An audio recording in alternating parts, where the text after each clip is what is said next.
ठीक है, anomalous behaviour of nitrogen.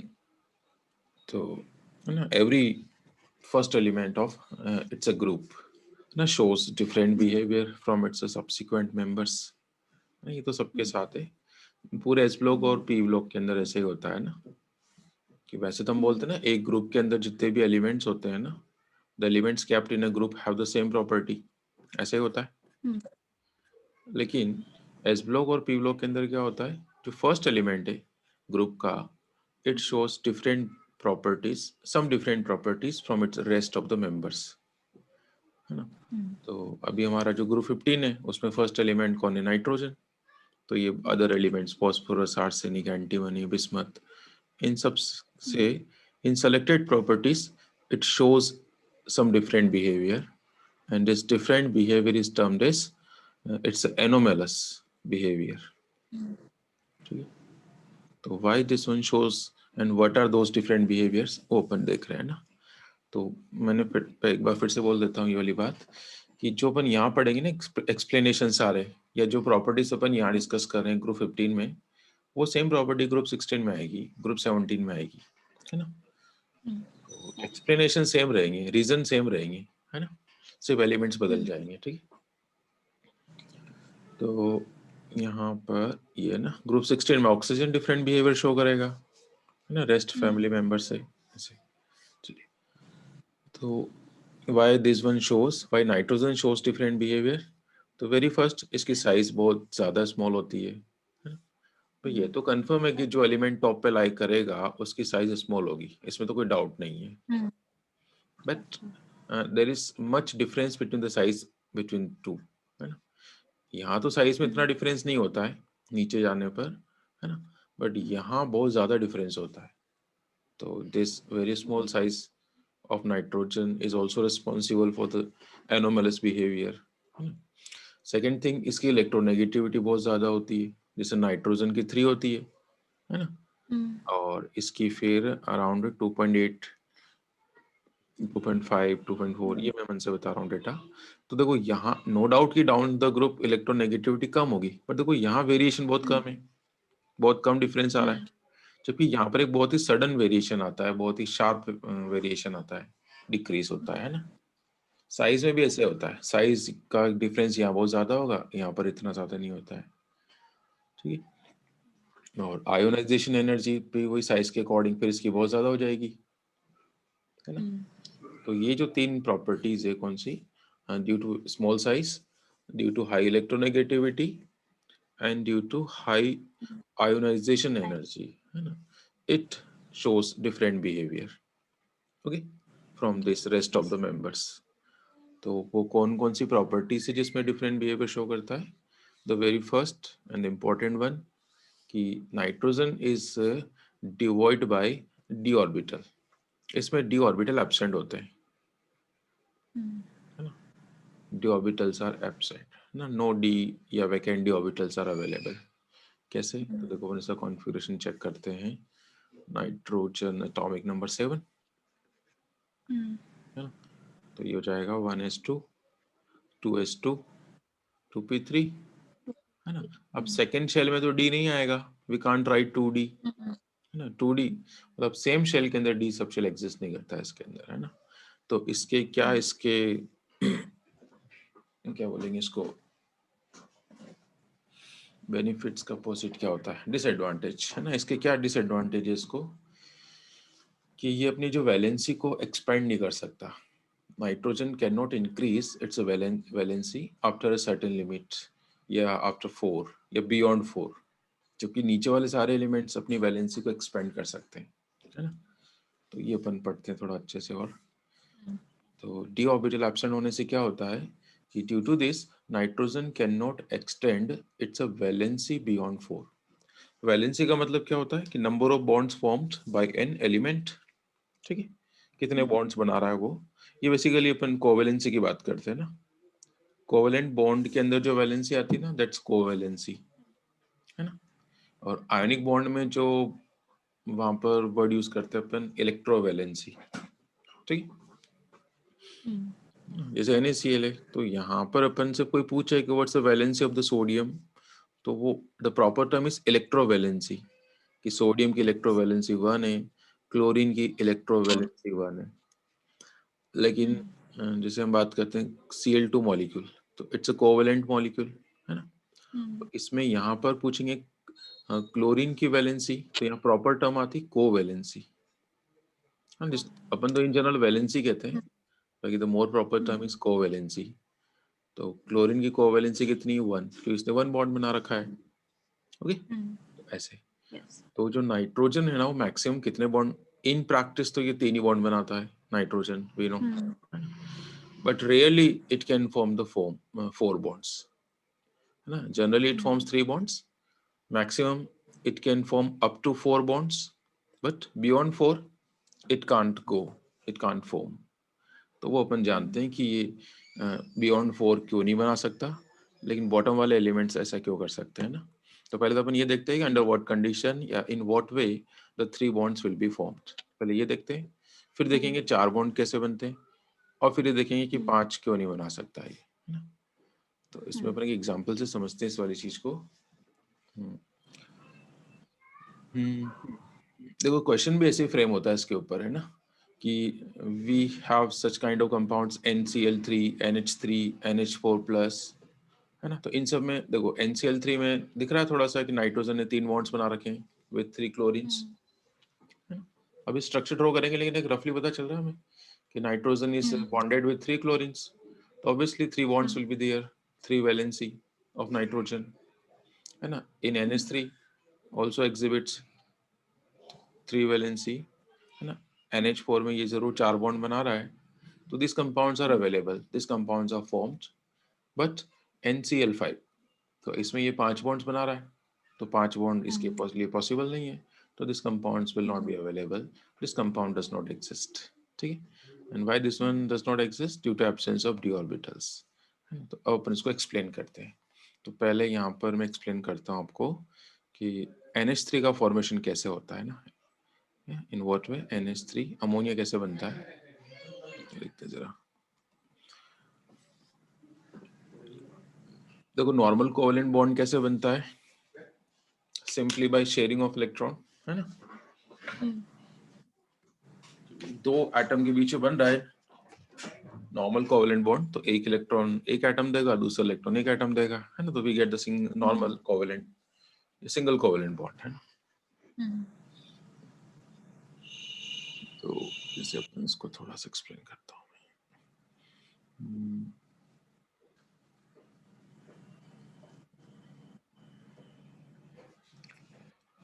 या 1s2 2s2 2p3, कोई भी एलिमेंट कितने बॉन्ड्स बनाता है वो किस पर डिपेंड करता है, वो डिपेंड करता है उसके पास कितने अनपेयर्ड इलेक्ट्रॉन्स हैं, है ना। Number of unpaired electrons is equal to the number of bonds formed, ठीक है। ये अपन VBT वैलेंस बॉन्ड थ्योरी पढ़ते हैं केमिकल बॉन्डिंग में, वहां से हमें पता चलता है ना, कि कोई भी एलिमेंट्स कितने बॉन्ड्स बनाता है, जितने उसके पास अनपेयर इलेक्ट्रॉन है ना।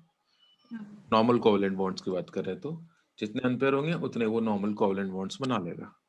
ओके, हाँ, वो unpair may be available in ground state और may be available in excited state, ठीक।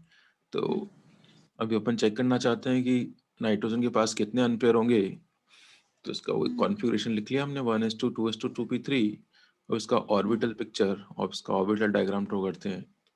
तो लास्ट 2 ऑर्बिटल्स का ड्रॉ कर लेते हैं अपन 2s एंड 2p का।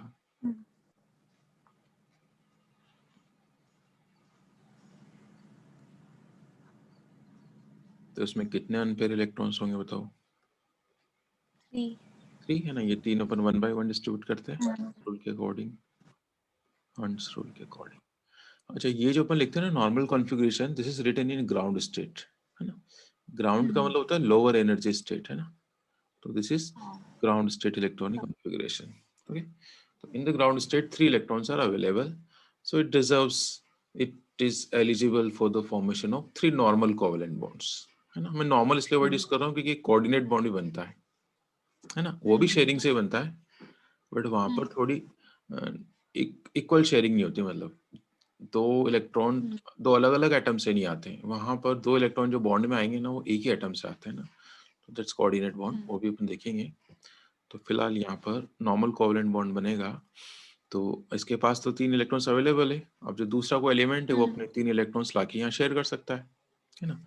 तो हम NH3 की बात कर रहे हैं, तो यहाँ पर 3 इलेक्ट्रॉन्स कौन लाके शेयर कर लेगा? अपने हाइड्रोजन, राइट। और वी विल गेट NH3। हालांकि बॉन्ड बनाने से पहले हाइब्रिडाइजेशन जैसा कुछ होता है ना, ऐसा नहीं होता है ना। Before forming the bonds this orbitals pass through the phenomenon of hybridisation, उसके बाद बनते हैं बॉन्ड, तो है ना। थोड़ा सा केमिकल बॉन्डिंग में जाता। ओके, ये क्या हो गया?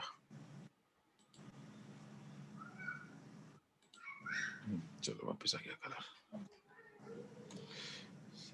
चलो वो भी देख ही लेते हैं। थोड़ा सा केमिकल बॉन्डिंग, हाइब्रिडाइजेशन बता सकते हैं उसमें क्या होगा? NH3 के अंदर what's the hybrid state of nitrogen?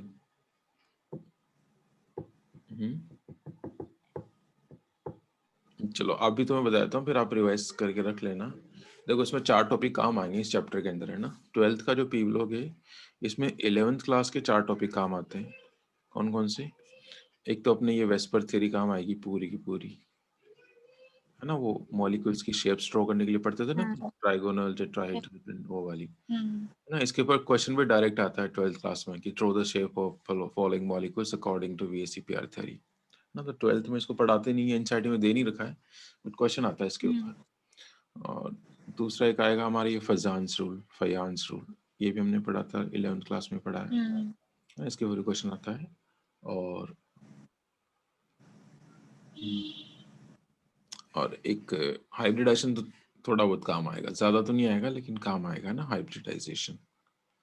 ठीक है, तो ये 3 टॉपिक 11th क्लास के काम आएंगे ना। तो एक बार आप इनको देख लेना थोड़ा सा, वैसे तो मैं थोड़ा थोड़ा बताता रहूंगा जहाँ जरूरत पड़ेगी, है ना।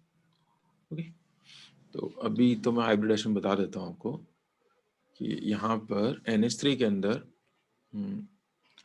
NH3 के अंदर नाइट्रोजन की हाइब्रिड स्टेट क्या होगी? sp3, है ना। Bp plus Lp, bond pair plus lone pair का सम से फाइंड करते हैं ना अपन। और 3 बॉन्ड पेयर और 1 लॉन पेयर इसके पास, तो 4 है, 4 का मतलब sp3 होता है ना। चलो फिर और बाद में सीख लेंगे इसको अलग से। तो before forming bond with hydrogen, है ना, यहाँ पर हाइब्रिडाइजेशन होगा। ये नाइट्रोजन चल रहा है अभी, है ना। sp3 hybridisation will be there.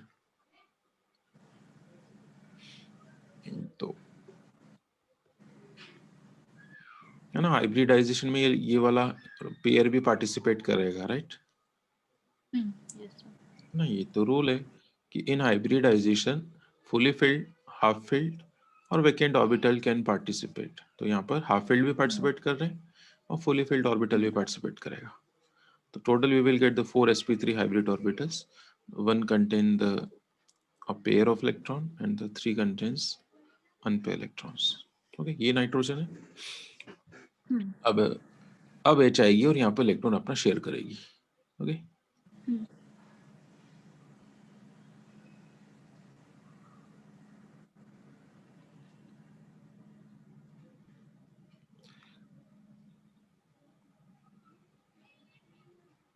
तो एक जो दूसरे कलर से शो कर देते हैं अपन।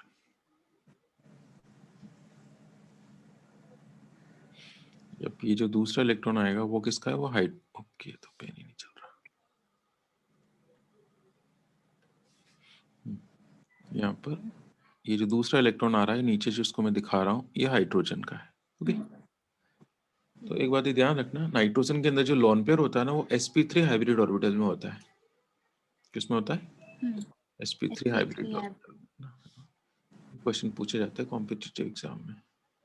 तो फिलहाल तो हम पी लोग, these are the 4 sp3 hybrid orbitals. चलिए, तो मुझे सिर्फ ये समझाना था फिलहाल के लिए कि नाइट्रोजन ने यहाँ पर कितने बॉन्ड्स बनाए, है ना। 3 बॉन्ड्स, है ना। ये तो लॉन पेयर है ना, ये 2 इलेक्ट्रॉन है, ये बॉन्डिंग के नहीं है, इन्होंने तो बॉन्डिंग में पार्टिसिपेट ही नहीं करा, है ना। तो दे रिमेन्स अनशेयर्ड, इनको कहते हैं लॉन पेयर ऑफ इलेक्ट्रॉन्स, है ना।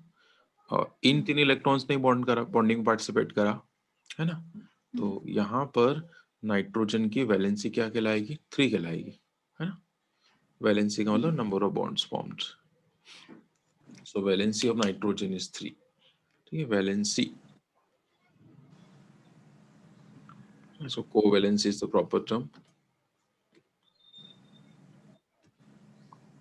Covalence. अच्छा, वैलेंसी के आगे कोई चार वो साइन नहीं लगाते हैं ना, प्लस माइनस. ठीक है, वो ऑक्सीडेशन स्टेट के आगे लगाते हैं ना. वैलेंसी तो सिंपली प्योर नंबर होती है. तो यहाँ पर ये वाली बात मैं मेंशन कर देता हूँ कौन सी, कि वैलेंसी का मतलब क्या होता है, number of bonds form by an element. ठीक है, यहाँ पर नीचे के बाद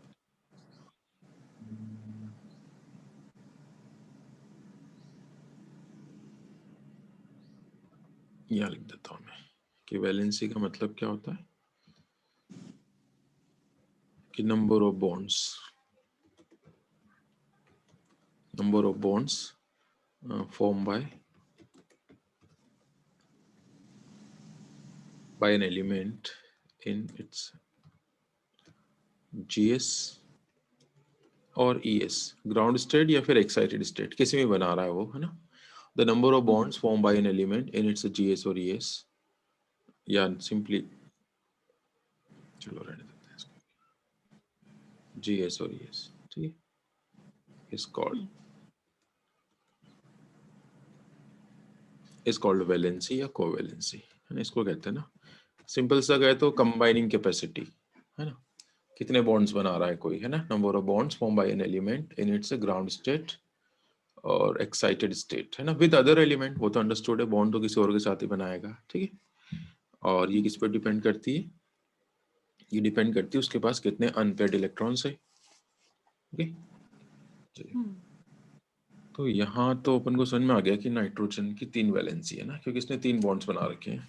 इसकी अगर अपन शेप ड्रॉ करें यहाँ पर NH3 की, कैसी होगी शेप इसकी, टेट्राइडल तो नहीं होगी. कैसी होगी ये, क्या नाम है इस शेप का, ट्राइगोनल पिरामिडल.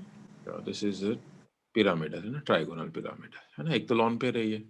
ओके, बॉन्ड्स तो 3 ही है, 1 2 3, तो द वैलेंसी इज 3. ओके, अब है ना, सिमिलरली NCl3 भी ऐसे ही बनेगा, बस यहाँ शेयरिंग करने के लिए इलेक्ट्रॉन कौन लेके आएगा, क्लोरीन. तो NCl3 बन जाएगा, NH3 अपन ने देख ही लिया. अब NH4 प्लस कैसे बनेगा, NH4 प्लस का क्या नाम होता है, अमोनियम आयन, है ना. It's ammonium ion. इसको तो पहचानो, प्रैक्टिकल में होता है ना, 0 ग्रुप के अंदर होता है ये, नेस्लर्स रिएजेंट, इसी में तो आता है इसके टेस्ट के अंदर. ठीक है, तो अमोनियम आयन की बात करें अपन, तो अमोनियम आयन कैसे बनेगा, अब आप खुद सोचो. लुक, अब इसके पास नॉर्मल बॉन्ड्स बनाने के लिए तो इलेक्ट्रॉन अवेलेबल है नहीं, है ना. ये तीनों अनपेयर थे और तीनों ही यूटिलाइज हो गए during the formation of NH3, है ना. अब ये बचा एक पेयर, है ना, ये तो कंप्लीट पेयर है ना. तो नॉर्मल कोवेलेंट बॉन्ड नहीं बनेगा, अब बनेगा कोऑर्डिनेट बॉन्ड. जब अपन किसको एक्सप्लेन करें कि अमोनियम आयन कैसे बना होगा, तो ये बनता है कैसे, इट इज फॉर्म बाय, देखो ये ऐसे बनता है, यहाँ मैंने थोड़ा मेंशन भी कर रखा है कि जो अमोनियम आयन है वो कैसे बनता है, this one is form by, है ना. एक 3 तो इसमें H आती है और एक H प्लस होता है ना. Then we get the NH4 positive. Ammonium positive कैसे बनता है, समझ में आ गया.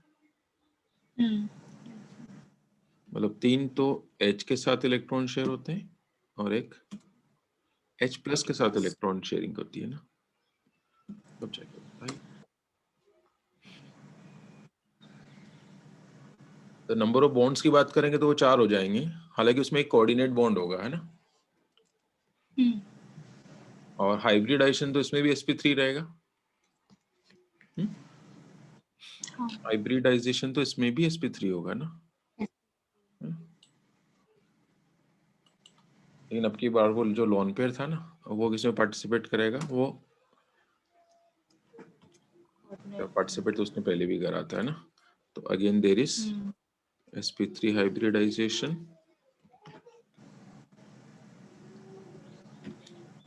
ये मैं आपको वेस्पर थ्योरी आप एक बार देख लेना 11th की नोटबुक से, समझ में आ जाए तो अच्छी बात है, नहीं तो फिर मैं बता दूंगा अलग से ना, क्योंकि उसी के बेस पर अपन ये हाइब्रिडाइजेशन फाइंड करना सीखेंगे ना, हाइब्रिडाइजेशन। तो मैं डायरेक्टली वही शो कर रहा हूँ इसका, 4 हाइब्रिड ऑर्बिटल बनेंगे इसके अंदर, सेम ये कंडीशन आएगी, तो ये वाली स्टेट में डायरेक्टली ड्रॉ कर रहा हूँ, ये वाली है ना, ठीक है। Yes. Nitrogen has the 4 sp3 hybrid orbitals.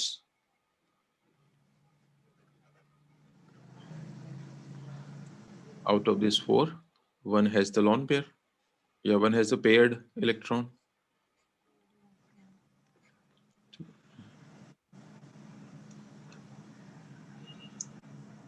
Okay, चलिए अब देखो क्या होगा। अब हमें तो NH4+ को एक्सप्लेन करना है ना। यहाँ पर जो शेयरिंग होगी ना वो देखना कैसे होती है।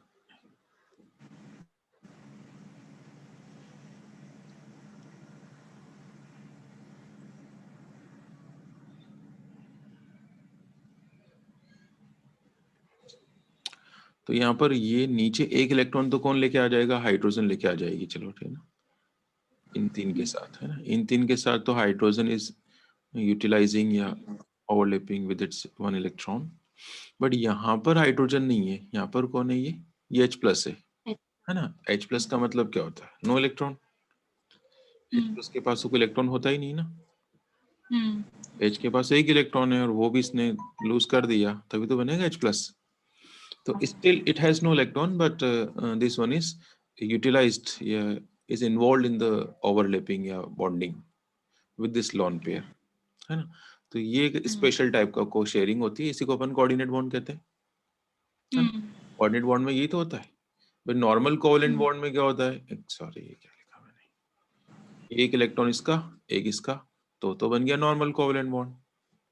लेकिन कोऑर्डिनेट बॉन्ड में क्या होता है कि जैसे इसके पास एक पेयर ऑफ इलेक्ट्रॉन है ना, दूसरा एलिमेंट इसके पास सपोज लेट नहीं है या इट हैज 0 इलेक्ट्रॉन व्हाटएवर, ये चलो मैं प्लस दिखा देता हूँ अभी, है ना। तो ये अपना इलेक्ट्रॉन पेयर पूरी तरीके से इसके साथ शेयर करे, डोनेट नहीं, शेयर करे, तो इसको इस तरीके से लिखा जाता है, ऐसे एरो बना के। तो arrow is the symbol of coordinate bond. Okay okay. अब आजकल क्या करते हैं, कोऑर्डिनेट बॉन्ड को नॉर्मल कोवैलेंट बॉन्ड में कन्वर्ट कर की शो करते हैं। तो अगर मैं इसको ऐसे नॉर्मल डैश लाइन से दिखाना चाहता हूँ, तो उसके लिए क्या कन्वेंशन है कि डोनर एटम पर तो प्लस साइन शो करते हैं और एक्सेप्टर एटम पर माइनस साइन। तो डोनर कौन था यहाँ पर, अब बोलने में डोनर बोलते हैं, बट एक्चुअली ये शेयर हुआ है ना इलेक्ट्रॉन। ऐसा था नहीं कि इलेक्ट्रॉन पेयर देके ये चला गया, ये तो इलेक्ट्रॉन सारी है ना, अभी इसके पर भी काउंट होंगे, यहाँ के जो 2 इलेक्ट्रॉन्स है उस पर भी काउंट होते हैं। तो इस पर आएगा प्लस और एक्सेप्टर पे क्या आता है, माइनस। बट अब अपन इसमें माइनस शो नहीं करेंगे, क्यों नहीं करेंगे, क्योंकि पहले से इस पे प्लस था, है ना, और अब जब माइनस शो करेंगे तो प्लस माइनस कैंसिल हो जाएगा। तो ये कन्वेंशन समझ में आ गया कि एरो साइन हटा के अगर आप नॉर्मल कोवैलेंट बॉन्ड लिखना चाहते हो तो put plus on donor and minus on the acceptor, है ना। कभी कभी तो दोनों पे आता है, लेकिन कभी कभी एक पर आएगा, है ना। जैसे अगर ये होता सपोज लेट C और D में बनता है ना, अब इस पे प्लस नहीं है ना, तो ये बन गया कोऑर्डिनेट बॉन्ड, है ना। अब इसको मैं नॉर्मल बॉन्ड में दिखाता तो प्लस, अब मुझे माइनस शो करना पड़ता क्योंकि पहले से प्लस नहीं ना इसके ऊपर, और यहाँ मैंने माइनस शो नहीं करा क्योंकि पहले से इसके ऊपर प्लस था। ओके, तो यही केस यहाँ पर हुआ है। देखो ये तो आपको समझ में आ गया ना, नॉर्मल NH3 कैसे बना, दिस वी अंडरस्टूड। अब जब ये H+ को अपना इलेक्ट्रॉन पेयर डोनेट करेगा, ये नाइट्रोजन, है ना, then we will get this coordinate bond will form. Okay, ऐसे बनेगा, अच्छा प्लस रहेगा। अब इस कोऑर्डिनेट को हटा के अपन नॉर्मल बॉन्ड लिखना चाहते हैं तो क्या करेंगे, NH3 H, अब प्लस किस पे आ जाएगा, NH3 पे N पर, है ना, और इसका माइनस इसका प्लस डिसअपीयर हो जाएगा, ठीक है। कलेक्टिवली लिखते हैं अपन NH4 पॉजिटिव। तो ये जो पॉजिटिव चार्ज है वो किसके ऊपर है, N पे N पर, ये ध्यान रखना। बॉन्ड बनने से पहले positive charge was present on H. H, but after the formation of bond, the positive charge is present on N. N, है ना? ध्यान रख लेंगे। तो देखो इसकी शेप में ड्रॉ कर लेता हूँ। शेप कैसी होगी इसकी NH4 पॉजिटिव की? Tetrahedral. टेट्राहेड्रल, है ना? क्योंकि इसमें लॉन पेयर है। अब तो लॉन पेयर रहा नहीं, वो तो बॉन्डिंग में चला गया, है ना?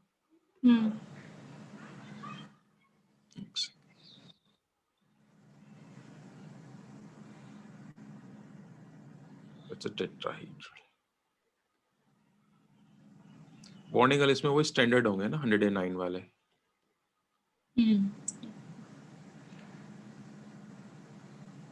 प्लस आप चाहो तो यहाँ शो करो, प्लस चाहे तो पूरा ब्रैकेट बना के भी शो कर सकते हैं ना, दोनों ही सही है। ओके, सारे एंगल इसमें 109 के हैं। ओके, तो इसमें अगर हमसे पूछे कि what's the valency of the nitrogen, तो अपन क्या कहेंगे? 4. 4। ओके, तो ये पता चल गया हमें नाइट्रोजन 3 बॉन्ड कैसे बनाता है और 4 कैसे बनाता है ना? Yes. 3 तो बना लेगा नॉर्मल कोवलेंट, 4 बनाएगा तो 3 तो नॉर्मल कोवलेंट होंगे और एक कोऑर्डिनेट बॉन्ड होता है ना? बट अपन कोऑर्डिनेट को भी नॉर्मल कोवलेंट में कन्वर्ट करके प्लस माइनस ऐसा असाइन कर दिया। Okay, now the question arises कि 5 क्यों नहीं बना सकता? तो एक तो आपको साफ साफ दिख रहा है कि no more lone pairs are there, है ना? अच्छा, ये मत कहना कि ये 1s के भी तो 2 इलेक्ट्रॉन्स अवेलेबल है ना?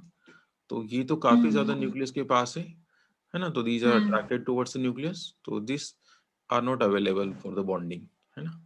बॉन्डिंग के लिए तो बाहर वाले एलिमेंट से बॉन्ड बनाना पड़ता है, तो ये काफी अंदर होते हैं, तो ये तो अवेलेबल नहीं है ना? है ना? जनरली आउटर शेल के इलेक्ट्रॉन ही बॉन्डिंग में पार्टिसिपेट करते हैं, तो 1s का तो ऑप्शन नहीं है। ओके, पहली बात। दूसरी बात, यहाँ पर एक ऑप्शन जो एक्साइटेशन वाला है वो नहीं लिखा मैंने। देखो मैंने ग्राउंड स्टेट ही लिखा है ना? मतलब इसने 3 वैलेंसी भी ग्राउंड स्टेट में शो करी है और 4 वैलेंसी भी ग्राउंड स्टेट में शो करी। देखो एक्साइट थोड़ी करवाया था अपन ने, इलेक्ट्रॉन को एक्साइट तो नहीं करवाया। नहीं करा। अगर इस एक्साइटेशन देखो होता तो क्या होता है ये समझो, हालांकि इसके पास ये ऑप्शन नहीं है, लेकिन लेट इफ वी कंसीडर, है ना, कि अगर ये इलेक्ट्रॉन जंप करके आगे, सॉरी यहाँ तो शो नहीं कर सकते अपन, मैं थोड़ा अलग से दिखा देता हूँ।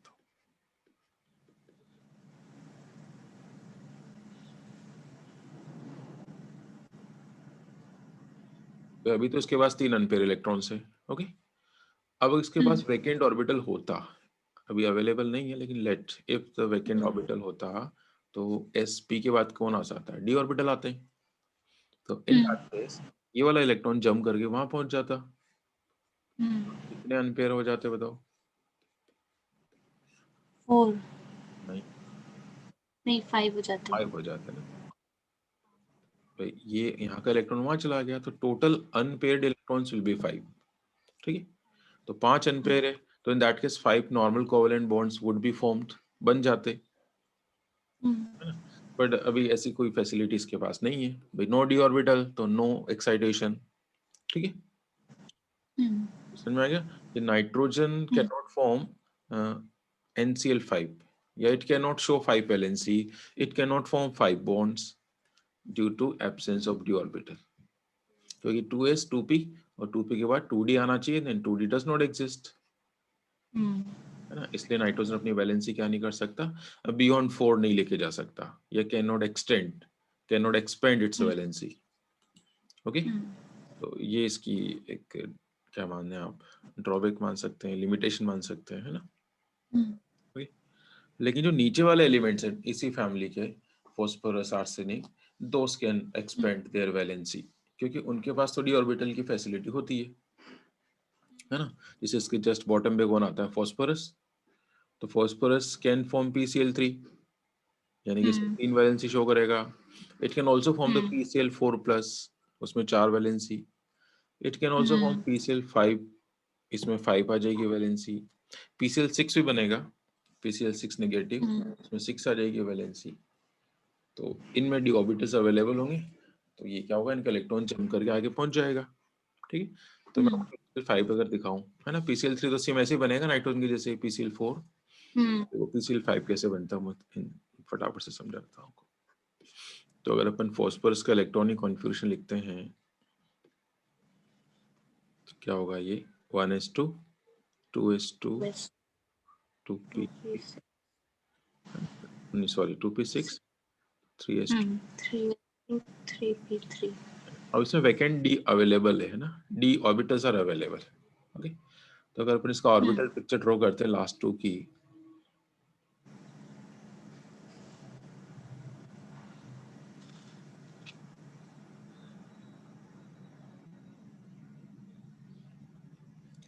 तो एस के अंदर तो चलो 2 इलेक्ट्रॉन्स है, बी पी में 3 है।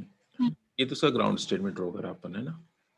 तो ग्राउंड स्टेट में तो आराम से 3 बॉन्ड बना लेगा, है ना, 3 नॉर्मल कोवेलेंट बॉन्ड, है ना, या फिर 3 नॉर्मल और एक कोऑर्डिनेट, 4 बॉन्ड बना सकता है, same as that of nitrogen, है ना। बट इसके पास जो एक एडिशनल फैसिलिटी है वो कौन सी है कि इसके पास डी ऑर्बिटल भी अवेलेबल है, तो ये वाला इलेक्ट्रॉन जंप करके वहां शिफ्ट हो सकता है। तो it would have 5 अनपेयर्ड, इसके पास हो जाएंगे। ये एक्साइटेड स्टेट है ना।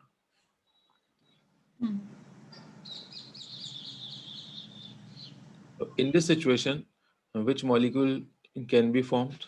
PCl5। ओके, 5 इलेक्ट्रॉन्स अवेलेबल है, 5 क्लोरीन आएगी, अपने इलेक्ट्रॉन्स यहाँ पर शेयर कर लेगी, है ना। हालांकि बिफोर शेयरिंग यहाँ पर हाइब्रिडाइजेशन होगा sp3d, बट हम तो सिर्फ ये देखना चाह रहे हैं कि 5 वैलेंसी कैसे शो करता है, तो हमें पता चल गया। Okay? अब मैं कह रहा हूँ कि ये PCl6 भी बना सकता है, it can also form the PCl6। तो देखो वो कैसे बनाएगा, तो देखो अब इसके पास वैकेंट ऑर्बिटल है ना यहाँ पर। तो देखो यहाँ तो 5 नॉर्मल क्लोरीन आ रही थी, चलो इसको थोड़ा सा इसको शो कर देते हैं। ये तो फॉस्फोरस है ना, यहाँ पर भी हाइब्रिडाइजेशन होगा, sp3d लिख देता हूँ मैं अभी तो जल्दी से। तो टोटल हाइब्रिड ऑर्बिटल्स कितने बन जाएंगे, 5, है ना।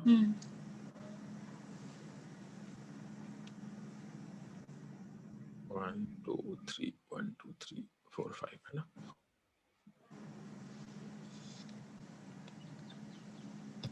So these are the 5 sp3 hybrid orbitals, okay। और अब इनके साथ जो शेयर करने के लिए आएगा वो नॉर्मल क्लोरीन आएगी, है ना। Chlorine atom will share its electron with these hybrid orbitals।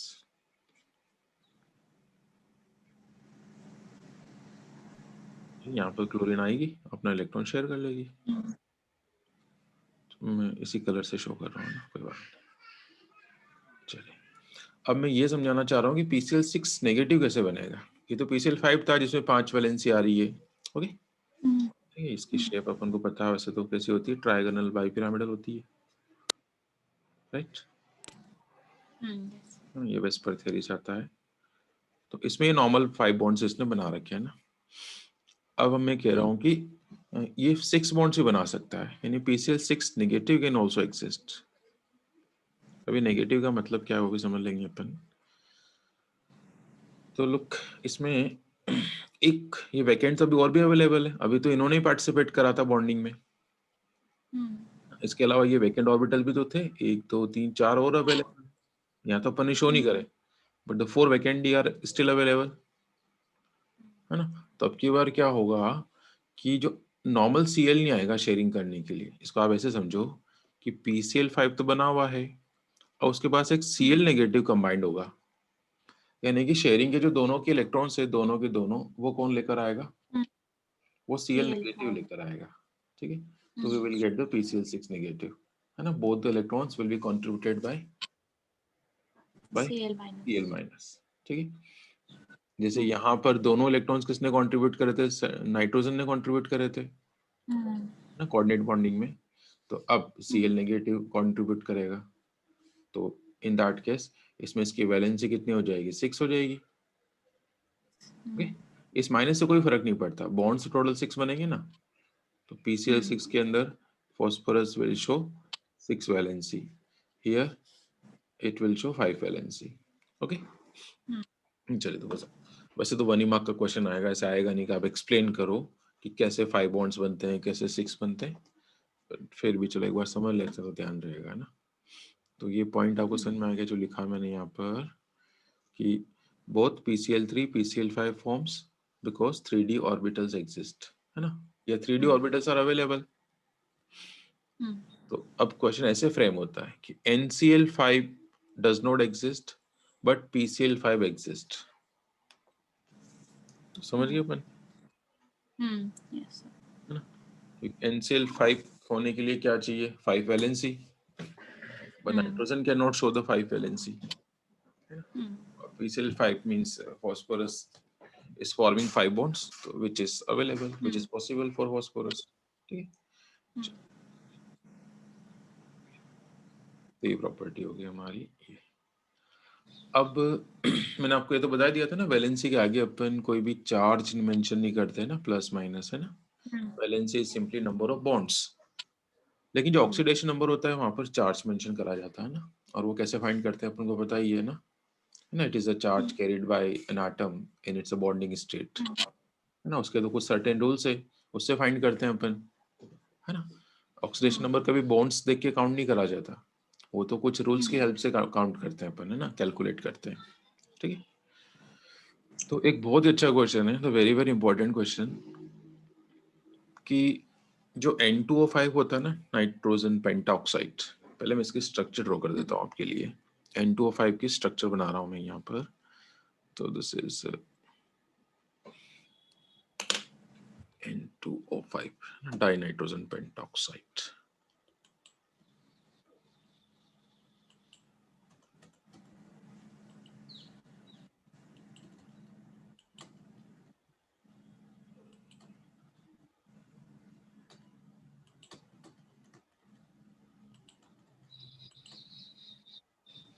ये स्ट्रक्चर पूछी जाती है बोर्ड में, 2-3 बार आ चुकी है ये पहले भी, इजी वैसे तो, फिर भी अभी तो मैं ड्रॉ कर लेता हूँ। देखो NO2 N2O5 ड्रॉ करना अपन को, तो NO2 के 2 मॉलिक्यूल कंबाइंड हो जाएंगे एक ऑक्सीजन के थ्रू। तो अच्छा, एक तो कोऑर्डिनेट बॉन्ड होगा इसमें, एक डबल बॉन्ड, सिमिलरली इधर वैसा ही है, और एक ही ऑक्सीजन के साथ ये बॉन्ड करेगा, नाइट्रोजन है, ऑक्सीजन ज्यादा ऊपर चली गई, कोई बात नहीं, ऐसे लाइक दिस। ओके,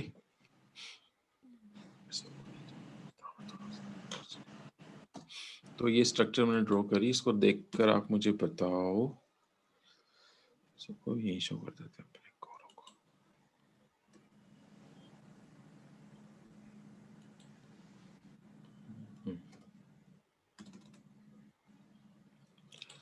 नाइट्रोजन की वैलेंसी बताओ मुझे, एक नाइट्रोजन की, एक नाइट्रोजन ने कितने बॉन्ड बना रखे?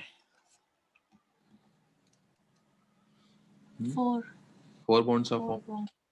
थोड़ा ध्यान से देख के बताओ, एक नाइट्रोजन ने कितने बॉन्ड बना रखे हैं यहाँ पर? 4 बना रखे हैं। 4 ही बना रखे हैं ना, मतलब डबल बॉन्ड है तब बॉन्ड से 2 काउंट करेंगे इसको ना, तो 1 2, कोऑर्डिनेट को भी बॉन्ड 1 ही काउंट करते हैं ना, तो 1 2 3 4। सिमिलरली इस वाले ने भी 4 ही बॉन्ड्स बना रखे हैं। ओके, तो कोवैलेंसी और वैलेंसी हमसे पूछे नाइट्रोजन की इन N2O5, वो पर एटम ही होती है ना, ऐसे नहीं बतानी अपन को कि वैलेंसी 8 है, एक एटम की वैलेंसी की बात करते हो, है ना। तो वैलेंसी इज 4, लेकिन आपसे पूछे कि what's the oxidation number of this nitrogen, what's the charge carried by this nitrogen. तो वो तो अपन कैसे कैलकुलेट करते हैं, x करके कैलकुलेट करते हैं।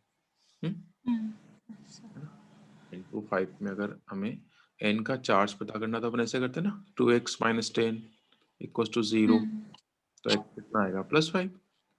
x मतलब एक नाइट्रोजन का, है ना, तो दोनों पे +5 आता है। तो oxidation number of nitrogen comes out to be +5, but the valency is 4। ठीक है, तो इन दोनों का आपस में कोरिलेट मत करना, है ना। हाँ, इट इज कोइंसिडेंस कि sometimes oxidation number and valency may be same, but not always, है ना। कभी कभी दोनों सेम हो जाते हैं, जैसे PCl3 है, इसमें वैलेंसी भी 3 है और ऑक्सीडेशन नंबर भी क्या आता है इसमें, इसका शायद +3 आता है ना। तो valency and oxidation number may be same but not always necessary. Okay, दोनों के अलग अलग रूल से, अलग अलग डेफिनेशन से, अलग अलग कॉन्सेप्ट से। तो ये वाला क्वेश्चन पूछा जाता है कि what's a valency, what's a covalency and what's a oxidation number of nitrogen in N2O5। तो फिर बता देंगे अब, लेकिन इसके लिए आपको स्ट्रक्चर पता होगी तो ही आप बता सकते हैं ना। सिंपली वहां तो ऐसे लिखा हुआ है N2O5, तो यहाँ से नहीं पता चलेगा आपको वैलेंसी। ऑक्सीडेशन नंबर तो फाइंड कर लेंगे अपन एक्स करके, बट वैलेंसी के लिए we should know the structure. तो अपन नाइट्रोजन के ऑक्साइड्स के स्ट्रक्चर डिस्कस करेंगे अपन, है ना, वहां इसको समझेंगे कैसे ड्रॉ करी मैंने, है ना। एक्चुअली में NO2 की अगर अपन को आती है, एक NO2 की स्ट्रक्चर अपन को आती है, ये होती है। तो ऐसे दो NO2 बना लो आमने सामने। अब एक एक इलेक्ट्रॉन अवेलेबल है, तो एक ऑक्सीजन वो बीच में आके शेयर हो जाएगा, ऐसे बनते हैं, है ना।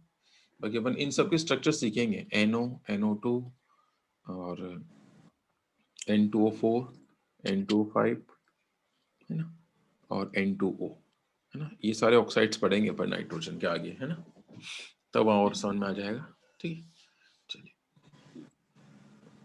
तो ये भी एक इम्पोर्टेंट क्वेश्चन है ये। चलिए, तो ये this was the first anomalous behaviour of nitrogen, कि nitrogen can not extend its valency beyond 4, है ना। In practice it forms 3 bonds, really it forms 4 but can not form beyond 4, है ना, 4 से ज्यादा नहीं बना सकती है। दूसरा इसका एनोमलस बिहेवियर है कि nitrogen can easily form the pi bonds, है ना, with itself and with other, है ना। पाई बॉन्ड कैसे बनता है याद है, कोलेटरल ओवरलैपिंग से बनते हैं। Which kind of overlapping forms the pi bond? Side wise, collateral, याद आ रहा है, ऐसे साइडों से पास आते हैं ना ऑर्बिटल से, तो पाई बॉन्ड बनता है। और सिग्मा कैसे बनता है, जब ये कौन सी ओवरलैपिंग करते हैं, ये कौन सी ओवरलैपिंग, हाँ नहीं, लेटरल तो और कोलेटरल तो एक ही बात है। कोलेटरल से तो बनता है पाई, और कोएक्सियल कौन सी होती है, coaxial. Coaxial bonding results in the formation of sigma bond. तो ये चैप्टर है ना केमिकल बॉन्डिंग से कनेक्टेड है, पी ब्लॉक, है ना, ये थोड़ा ध्यान रखना। तो coaxial overlapping forms the sigma bond, ठीक है। अब पाई बॉन्डिंग में अगर पी ऑर्बिटल इन्वॉल्व हो रहे हैं, है ना, ये तो पाई बॉन्ड ऐसे ही बनता है ना, आधा पाई बॉन्ड ऊपर होता है, हाफ पाई बॉन्ड नीचे लाई करता है ना, क्लाउड्स के फॉर्म में होता है ना पाई बॉन्ड। जैसे यहाँ पर कोई 2 एटम है, ये let these are 2 atoms and ये इनके पी ऑर्बिटल्स है, तो this is the plane of the atom, है ना, एटम इस प्लेन में लाई कर रहे हैं। तो पाई बॉन्ड कैसे बनता है, above and below the plane of the atom. Pi bond is formed above and below the plane of the atoms, है ना, इसलिए इनको क्लाउड भी कहते हैं, इलेक्ट्रॉन क्लाउड्स। हालांकि क्लाउड तो ऊपर नीचे दोनों ही होते हैं यहाँ पर, है ना, क्लाउड्स अबव भी होता है, बिलो भी होता है ना, in the plane of the atoms, ठीक है। तो अब ये बॉन्ड, अच्छा सिग्मा और पाई बॉन्ड में से वीक कौन सा होता है, विच bond is weaker, pi bond, pi bond weak होता है, क्यों होता है, क्योंकि इजीली ब्रेक हो जाता है।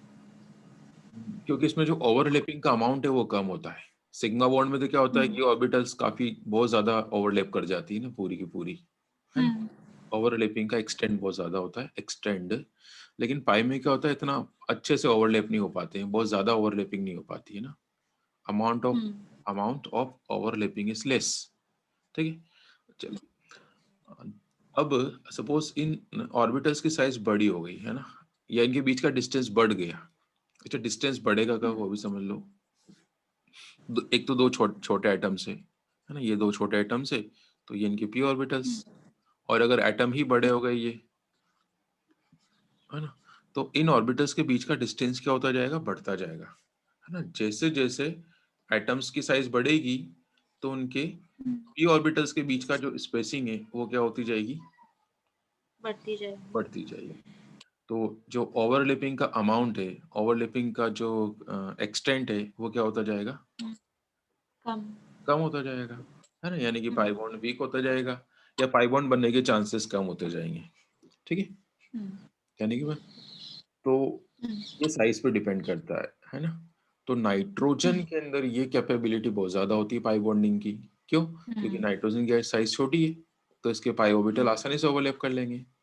नीचे जो हम्म, एलिमेंट आते हैं फॉस्फोरस, साइज बड़ी होने से क्या होगा, इन पी ऑर्बिटल्स के बीच का डिस्टेंस बढ़ जाएगा, है ना।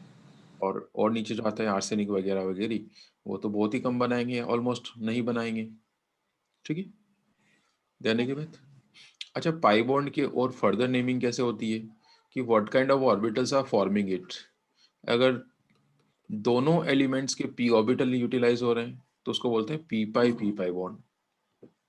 हम्म, अगर एक एलिमेंट का पी ऑर्बिटल और दूसरे का डी ऑर्बिटल अगर ओवरलैप कर रहे हैं कोलेटरली, तो उसको क्या कहेंगे अपन, पी पाई डी पाई पाई। डी पाई। और दोनों ही साइड के डी डी ऑर्बिटल्स ओवरलैप कर रहे हैं तो हो जाएगा डी पाई डी पाई। ठीक है, हम्म, ओवरलैपिंग तो वही होगी collateral side wise, but hmm, pi bonds are further named, further classified in this way: p pi d pi, and d pi. Okay, तो नाइट्रोजन कौन सी बॉन्डिंग करेगा? नाइट्रोजन तो पी पाई ही करेगा, क्योंकि इसके पास तो डी का ऑप्शन ही नहीं है। Okay, yes. And this P pi bonding is very higher in nitrogen, है ना, as compare to the rest of the elements of the group.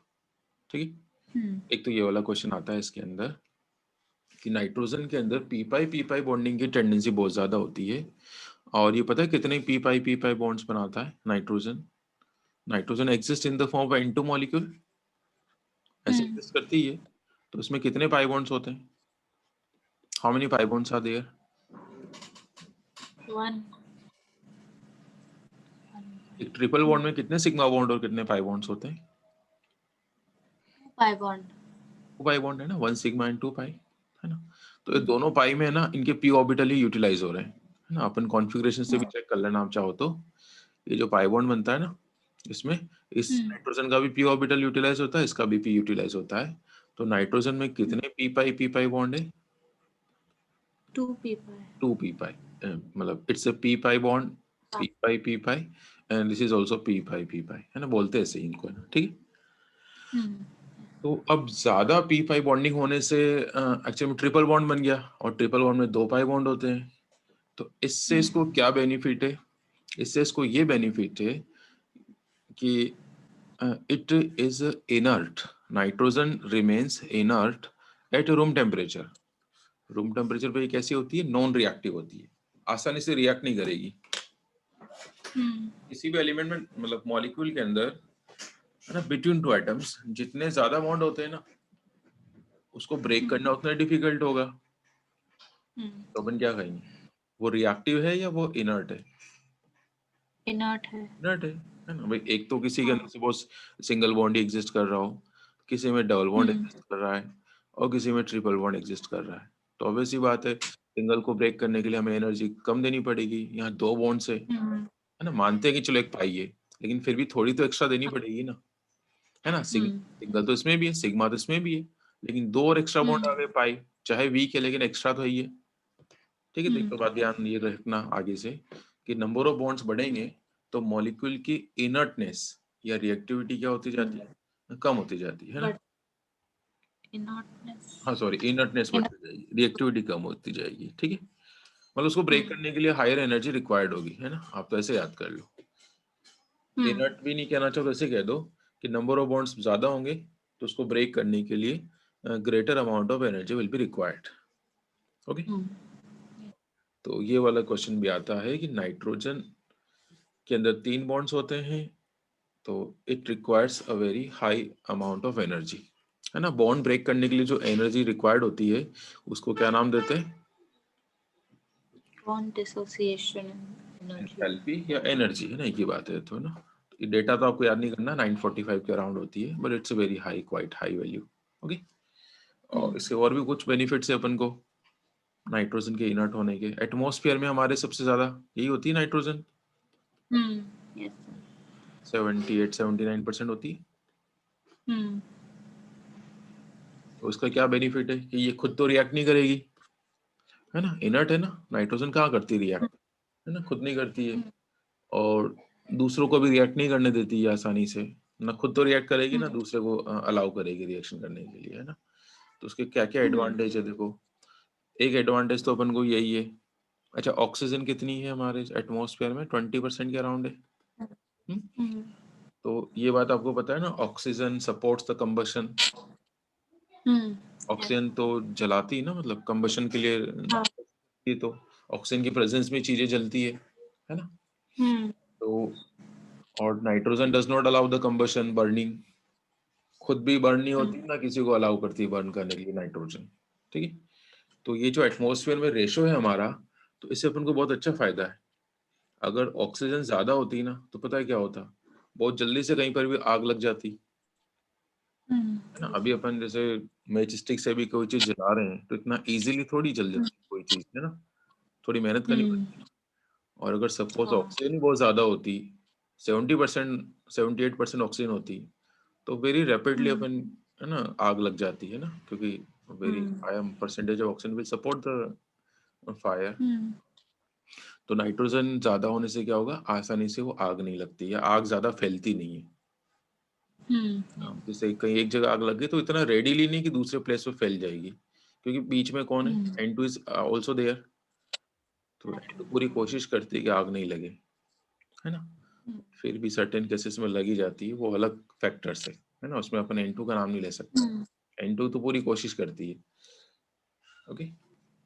तो ये ऐसे भी क्वेश्चंस। हाँ, दूसरा एक और फायदा आपको अपन ने 10th क्लास में पढ़ा होगा आपने, वो ये इनर्ट होने से क्या होता है कि जो वो चिप्स के पैकेट होते हैं ना, उसमें पढ़ते हैं ना नाइट्रोजन को,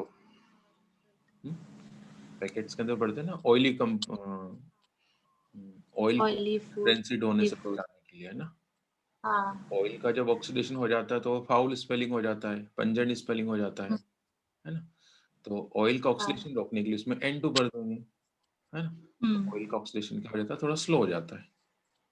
ये N2 खुद तो रिएक्ट करेगी नहीं, और थोड़ी बहुत O2 आ गई गलती से तो उसको भी उस ऑयल के कांटेक्ट में जाने से रोकेगी।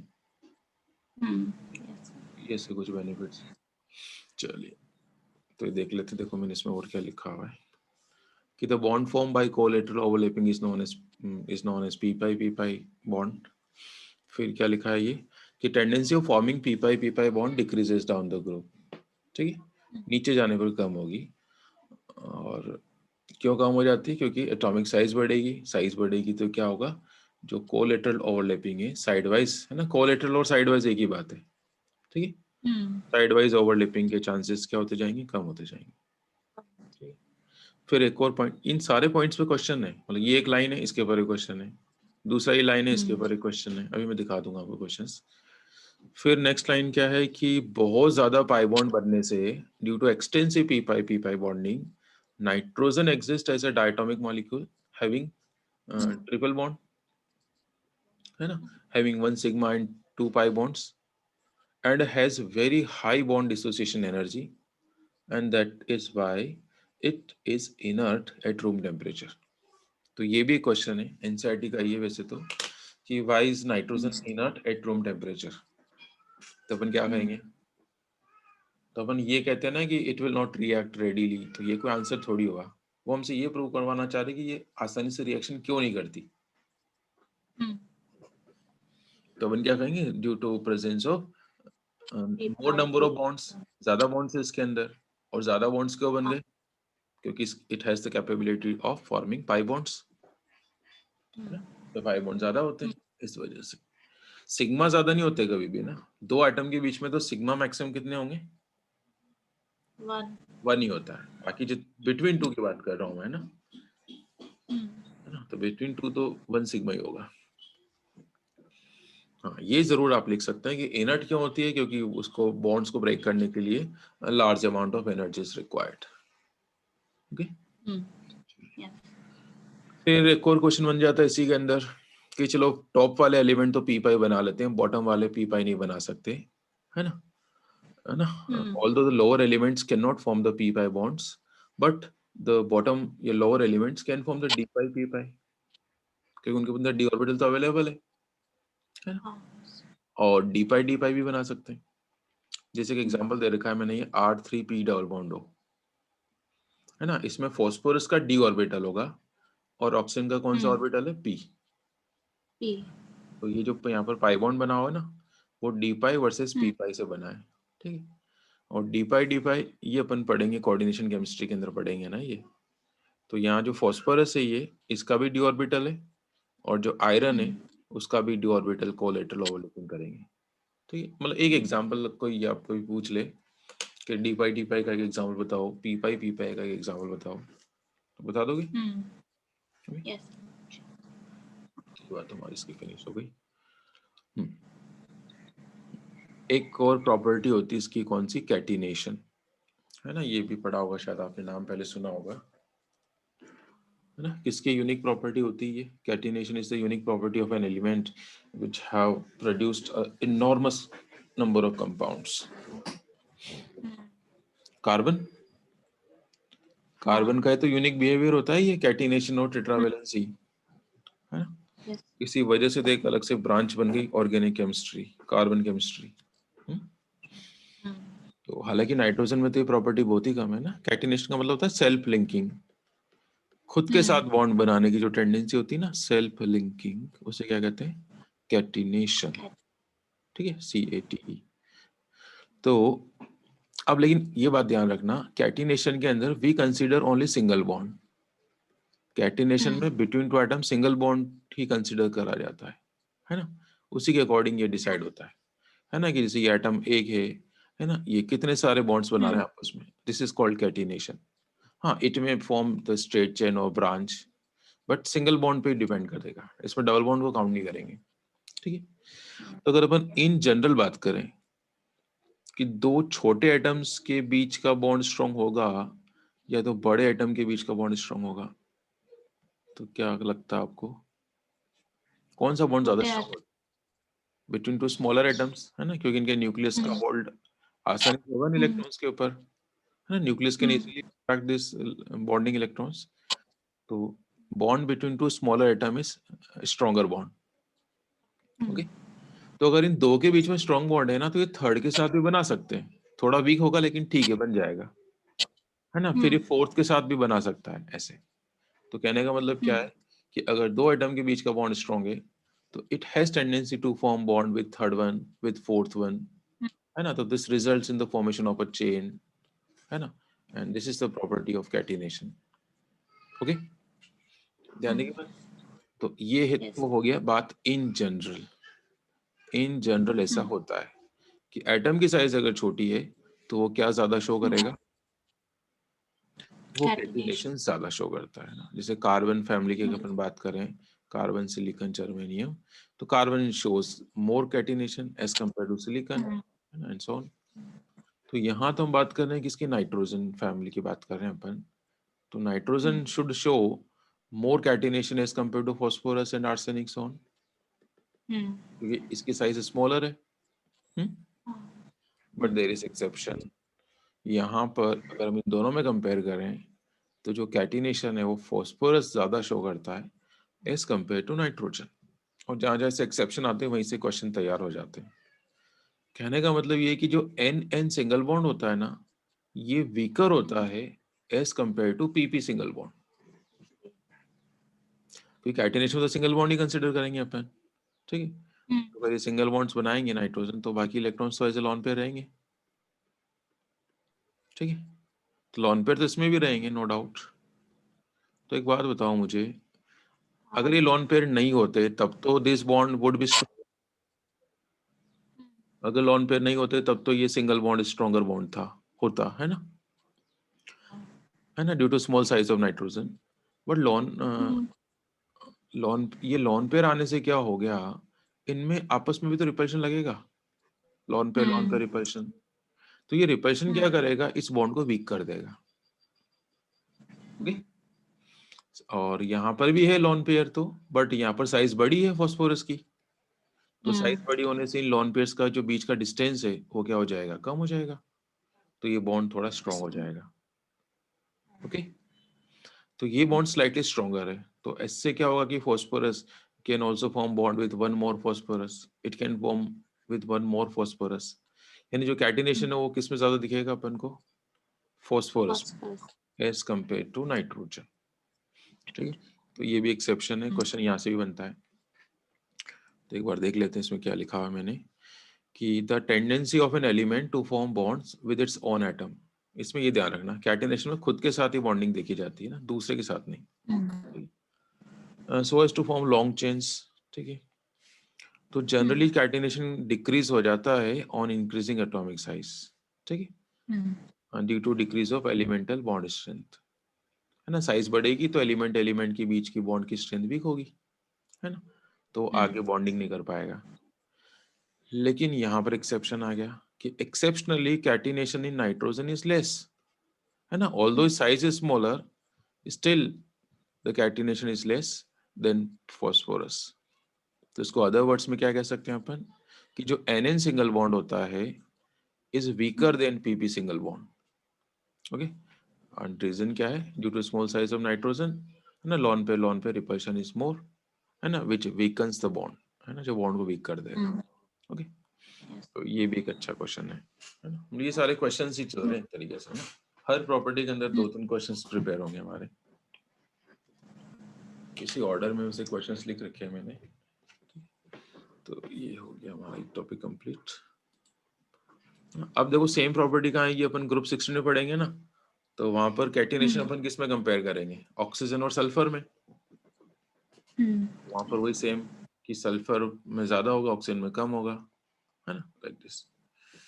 नाइट्रोजन फॉस्फोरस में ना P4 के फॉर्म में एग्जिस्ट करता है, क्योंकि यहाँ पर सिंगल बॉन्ड होता है ना, P4 के स्ट्रक्चर भी अपन पढ़ेंगे अभी आगे,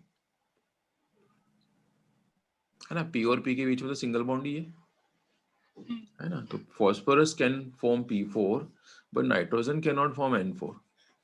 ये भी एक और इनडायरेक्ट क्वेश्चन हो गया, रीजन कि फॉस्फोरस हैज या शो मोर कैटिनेशन। ठीक है भाई, P और P का बॉन्ड स्ट्रॉन्ग है तो ये नेक्स्ट P के साथ बना लिया, फिर नेक्स्ट P के साथ फॉर्म कर लिया ऐसे, लेकिन NN सिंगल बॉन्ड वीक है तो वो नेक्स्ट N के साथ नहीं बना पाएगा ऐसे, correct. So P4 exists but N4 does not exist। इसका आंसर क्या होगा, due to catenation in phosphorus या more catenation in phosphorus. Okay, एक क्वेश्चन चलो और पूछता हूँ मैं आपसे, ये बताना मुझे,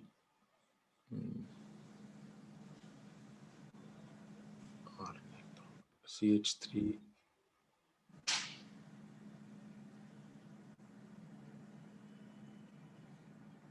एक तो ये कंपाउंड गिवन है आपको,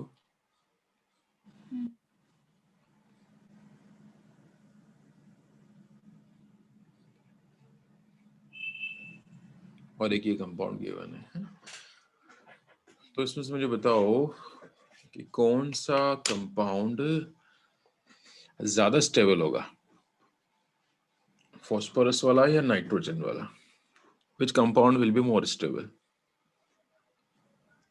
फॉस्फोरस वाला, यस, व्हाई, क्योंकि उसने 5, दोनों ने 5 बॉन्ड्स बना रखे हैं, पर N का अनस्टेबल होएगा, क्योंकि 5 बॉन्ड्स नहीं N तो बना 5 बॉन्ड बना ही नहीं सकता, अनस्टेबल क्या हो तो बनेगा ही नहीं, पहली बात तो है ना।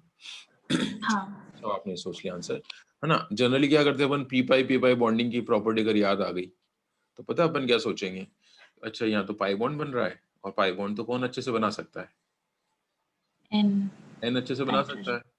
और हमें क्या लगेगा कि फॉस्फोरस तो पाई बॉन्ड आसानी से नहीं बना सकता। मतलब कभी कभी ऐसा होता है कि रीजन अपन को आते हैं लेकिन वो गलत जगह याद आ जाता है। तो यहाँ पर पी पाई बॉन्डिंग वाला रीजन नहीं है, यहाँ पर कौन सा रीजन है, वो वैलेंसी वाला रीजन है। ठीक है, कि अपन प्रैक्टिस से आ जाएगा, है ना, कि कब कौन सा रीजन सेट करना है, कहाँ पर साइज फैक्टर लगाना है, कहाँ पर, है ना, कौन सा फैक्टर अप्लाई करना है, ये प्रैक्टिस से आएगा ना। चलो, अब इसके बाद हम नया टॉपिक है हाइड्राइड्स, है ना, अब अपन हाइड्राइड्स के बारे में पढ़ेंगे, और ये तो बहुत ही इंपॉर्टेंट टॉपिक है, मतलब इसके ऊपर तो क्वेश्चन डेफिनेटली आता है, और एक नहीं कम से कम 2 क्वेश्चन आते हैं इस टॉपिक में से, है ना, कि हाइड्राइड्स क्या होते हैं, तो कंपाउंड्स विद हाइड्रोजन, और फिर इनकी प्रॉपर्टीज पढ़ेंगे अपन, है ना, shapes, stability, boiling point, reducing nature वगैरह वगैरह, 5-6 प्रॉपर्टी पढ़ेंगे इनके ऊपर, है ना, इंपॉर्टेंट है ये तो पूरा ही। तो इनकी क्वेश्चंस में एक बार आपको दिखा देता हूँ। देखो questions,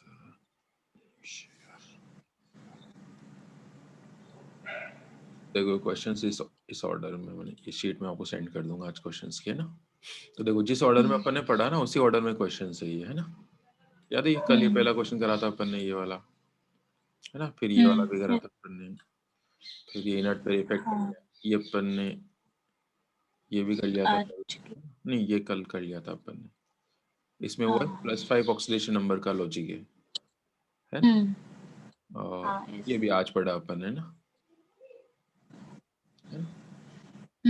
NCl3 forms, NCl5 does not form, है ना, या PCl5 फॉर्म, है ना। ये भी जस्ट पूछा मैंने आपसे, है ना। ये ऐसे क्वेश्चन आते हैं इसमें एग्जाम में ना। ये रहा, ये भी जस्ट कराया था मैंने आपको। नाइट्रोजन +5 तो शो कर सकता है ऑक्सीडेशन नंबर, लेकिन 5 वैलेंसी शो नहीं कर सकता, है ना। क्योंकि वैलेंसी का रीजन क्या होता है, उसके पास d ऑर्बिटल अवेलेबल नहीं है, तो it can not show the 5 valency, है ना। और ये कैटिनेशन वाला क्वेश्चन, इसमें मैंने हाँ ये थोड़ा मैं इसका ऑर्डर चेंज करके फिर सेंड कर दूंगा आपको, है ना। ये वाला क्वेश्चन है, ये जब भी जस्ट पढ़ा ना हमने, N2 इनर्ट क्यों होता है रूम टेम्परेचर पे। ये p5 बॉन्डिंग वाला, देखो सारे क्वेश्चन बोर्ड में आए हुए हैं ना, जो अपन ने पढ़े ना सब बोर्ड के क्वेश्चन से ही है, और रिपीट भी होते हैं कुछ क्वेश्चन। जैसे ये वाला देखो 11, 12, 13 3 साल लगातार आया है ना। बहुत सारे क्वेश्चन 2-2 बार आ चुके हैं, लेकिन मैंने कहा सब लिखे नहीं इसमें। कैटिनेशन भी है ये, हाँ ये वाला क्वेश्चन देखो, ये वाला भी बोर्ड में आ गया। देखो ये कैटिनेशन के ऊपर है ना, कि नाइट्रोजन तो N2 के फॉर्म में एग्जिस्ट करता है, लेकिन फॉस्फोरस किस फॉर्म में एग्जिस्ट करता है, P4 के फॉर्म में, ठीक है। तो P4 मतलब ज्यादा बॉन्ड बना रहे हैं खुद के साथ, तो ज्यादा कैटिनेशन है, ओके। और N2 में भी सिंगल बॉन्ड नहीं होता बेसिकली, है ना, वो तो ट्रिपल बॉन्ड होता है ना। ये क्वेश्चन हो गए। तो एक में ये 2-3 क्वेश्चन थोड़े रैंडम आ गए, तो इनको मैं फिक्स ऑर्डर में करके फिर मैं आपको सेंड कर दूंगा। तो ये ग्रुप 15 के अंदर ये इतने क्वेश्चन है, आप देख लो। ग्रुप 15 के अंदर 50 क्वेश्चन है। हालांकि अभी जो सिलेबस अपना रिड्यूस हुआ है ना, उसमें कुछ कम हो गए, तो अपन वो क्या करें, उन वाले क्वेश्चंस को मैं हटाऊं, है ना। जैसे